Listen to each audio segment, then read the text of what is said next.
there, everyone. Welcome back to another episode of Day to Day, the podcast where we explore the joys and challenges of everyday life. I'm Emma. And I'm Alex. Whether it's personal growth, navigating relationships, or just tackling the chaos of the day, we're here to talk about it all and hopefully help you along the way. So grab your coffee, tea, or whatever keeps you going. And let's dive into today's episode. Hey there, listeners. Today we're diving into a topic that many of us have faced at some point, a dilemma in a long-term relationship. You know, when you're trying to decide whether to keep working on it or call it quits. It's a tough spot to be in, right? Definitely. It's like you're caught between what your heart says and what your mind argues about. How do you really know when a relationship has dipped into this unhealthy status? That's a great question. And from what I've read, one big sign is when those moments of what experts call positivity resonance start to dwindle.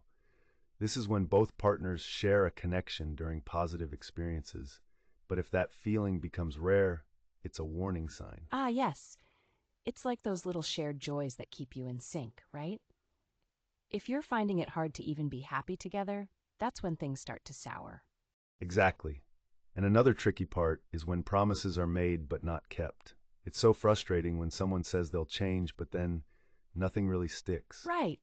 It feels like false promises can breed a lot of doubt, especially when one person fails to recognize the individuality of the other, thinking that they have to see things and live life the exact same way. And those differences can just ignite more arguments, right?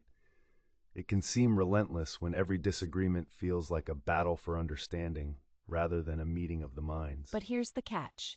Even in these unhealthy phases, there are still pockets of positive emotions. And that makes it even harder to decide, do we stay and try to work it out, or is it time to let go? Yeah, it's tough, but maybe some guiding questions could help. Like, does your partner see the issues you see? Are they still invested in making the relationship work? And more importantly, are they willing to put in the effort? Sometimes just asking these questions can already show a lot about where both stand. Absolutely. It's not about getting them to verbally agree, but observing if they act differently. Actions often speak louder than words in these cases. True, and if you're aiming for mending things, there are methods. You might try some time apart, perhaps not living together temporarily, but instead focusing on shared experiences and dating again. That space can really bring some clarity, I guess. And it opens up the chance to explore fun activities together, trying to rediscover the spark. And then there's the idea of purposeful gestures, like daily hugs or designated listening time, to keep the connection alive in a subtle yet powerful way. Exactly. There's also the concept of doing a relationship checkup.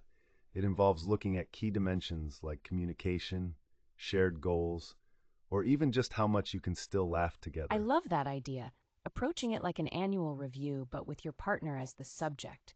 It could bring some real insights and help identify which areas need love and care. Yes, and let's not forget, trying to think from their perspective in conflicts could minimize misunderstandings. Often it's about understanding the differences, not trying to force change. Oh, absolutely. When you try seeing things through their eyes, sometimes the problem itself seems to dissolve, and that's where solutions naturally begin. It's understandable that not all relationships can be salvaged, but making an effort ensures less what-ifs later on, whether you stay together or part ways amicably. That's right. The goal is to lessen those regrets and understand whether it's a relationship worth saving or it's time to happily move on separately. Well, let's hope that today's discussion brings some clarity and guidance to anyone navigating these murky waters. And remember, whether you choose to work it out or walk away, happiness is the ultimate goal. Indeed.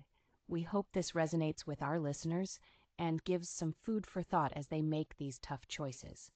Thanks for tuning in and joining our chat. Thanks, everyone. Remember, communication is key, and introspection can lead to great outcomes. Until next time, take care of each other.